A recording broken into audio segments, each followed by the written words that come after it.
Narito na naman tayo para sa isang napaka-sweet at nakakakilig na love story nila Kalingap Edu at Ate Viancy. Tulad mo ay aking makilala at kung ano ako'y tanggap. Para sa pagpapatuloy ng ating love story ay iba ang video na ito ngayon dahil marami talaga ang mga revelasyon na mangyayari dahil medyo seryoso ang pag-uusap ni Kalingap Edu at Ate Viancy ngayon. Kung dati ay palagi silang nag-uusap ng laging may tawanan at laging nagbibiroan, ngayon ay parang seryoso na talaga ang mga pangyayari. Paano ba naman si Kalingap Edu ay nag-aalala? Sabi niya kung may iba daw talagang nagugustuhan si Ate Viancy at dumating ang point na ganon, okay lang daw sa kanya at magpaparaya siya sa kanilang love team. Ngunit ano nga kaya ang tunay na nararamdaman ni Ate Viancy? Ang nice ko lang. Maraming moments. Pero grabe, no? Ang bilis ng panahon. Mga isang taon na pala. Mga isang taon na yun sa ating tambalan. Noon. Hindi ko din nakalain na maraming tatangkilik din sa lahat sa lahat. Kahit ako, pero yung parang mahirap yun. Sa lahat ng ano ko, ito ang pinakamatagal.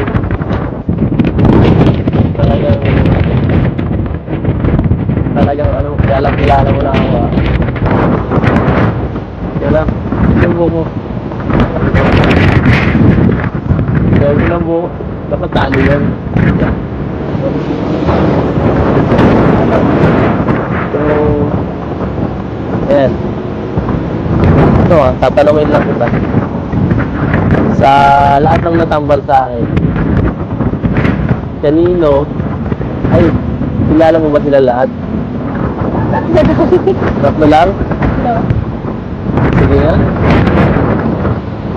Hindi na sinatar sila. Isa. Tapos yan, Erika. Wala pa? Baka meron pa. Ako ba yung pinag-stop lang? Meron lang. Grabe. Stalker ka talaga. Yan. Wala ka ba pinagsilosan?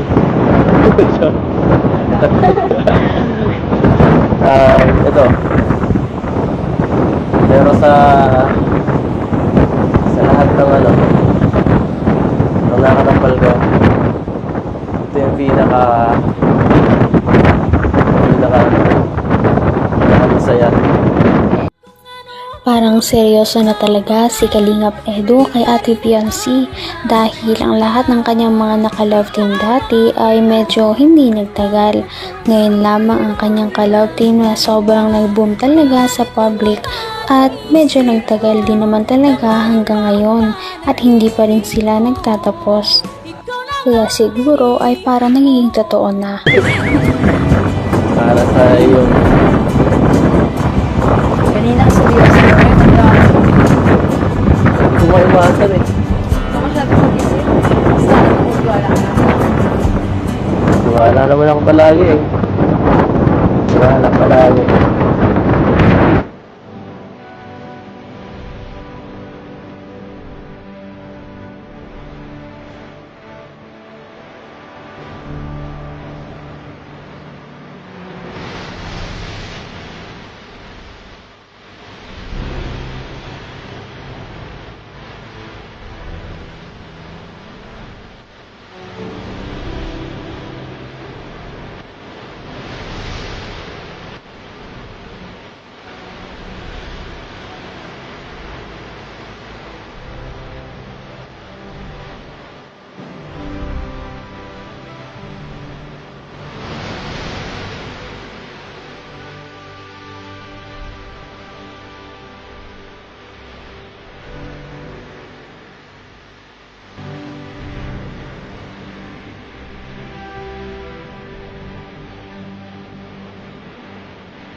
Kahit paano, lapitan mo na po siya ating dito.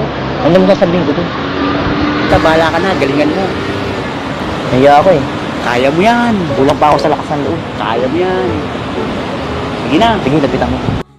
Inassure naman ni Ate Viancy si Kalingap Edu.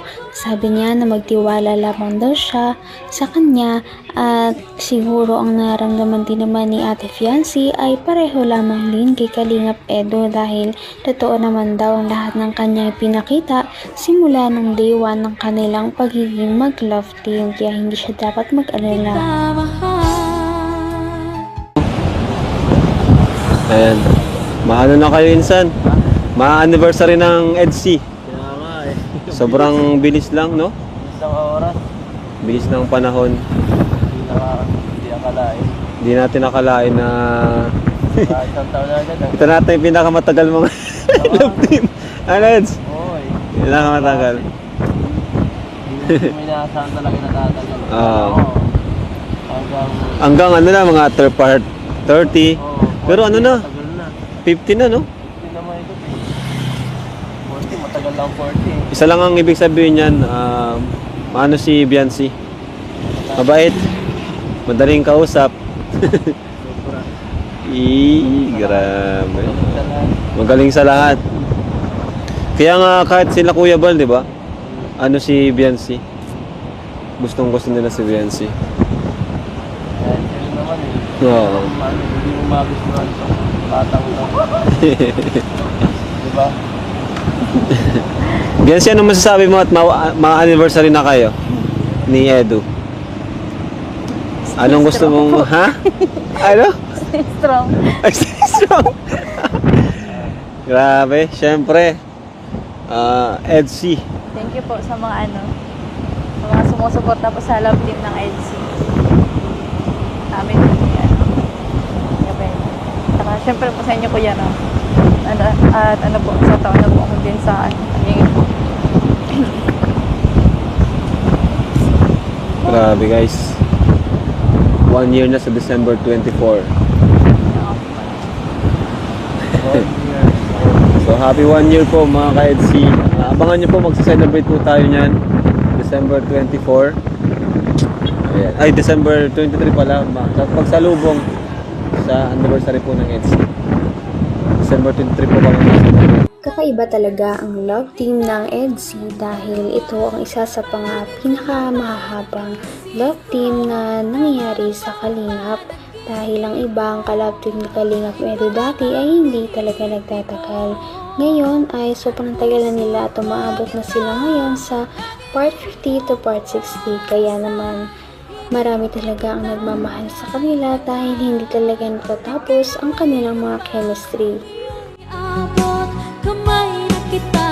So since na yung pinakamatagal kong nakasama, si Buddy sunod. Yan. Pero yun po. Nanatiling ano pa rin. Tuloy-tuloy pa rin. Hanggat may YouTube tayo. Hanggat may YouTube, hanggat healthy, hanggat kaya. Sa ating Samahan. sa ating ginagawa. Sana ang EDC din. O Doc, ano yung papasalamatan mo Doc? Ayun, Gusto nagbigay ng 100k para sa tiles. Oo, nagbigay ng 100,000 para sa tiles. Shoutout po kay Sir Leo D. Oh, Sir Leo di pala. Sir Leo D. Kay Sir Leo D po yung 100,000 para sa tiles. Since na nagbili ka na ng tiles, kaya ibibigay ko na sa iyo yung pera. Ngayon yung 40 mil para sa kabinet, yun naman ay galing kay Ma'am Imelda Ganer. Si Imelda. Yung 20. Nababasa ko yan. Ma'am Imelda Ganer. Tsaka yung another 20 coming from the E&B International. Wow. So kaya 140 yung bibigay ko sa iyo bukas. Salamat Doc, salamat. Okay, thank you. Yan, thank you po kay Sir Leo D. Kay Ma'am Imelda Ganier. Ayan, thank you po. Pasensya na po kasi hindi ako makasalita ng maayos.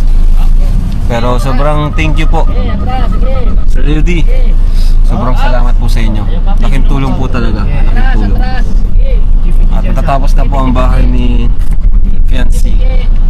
Ayan. Thank you po, thank you. God bless po sa inyo lahat. Ayan. Bye-bye na rin po.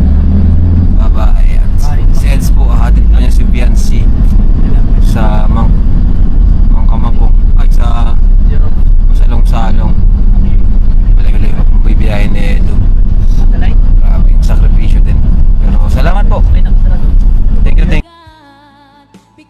Parang hindi naman matatapos anytime ang love team ng EDSI dahil marami talaga ang nagmamahal sa kanila. Hindi nababawasan ang kanilang mga supporters. Bagkus ito ay parami pa rin ng parami. Kaya aasahan natin na tatagal pa ang love team ng EDSI at marami pa rin talaga tayong aabangan na kilig moments sa kanila. Napaka-sweet talaga nila at napakabait ng tambalang ito kaya maraming sumusuporta. Kaya naman sana ipatuloy natin silang suportahan at mahalin si Biancy, si Kalingap Edu at ang Kalingap team. Yan lamang at maraming salamat sa panonood. Abangan natin kung magkakatuluyan ba talaga si Kalingap Edu at Biancy. Hanggang sa muli! Bye! Ngayon'y abot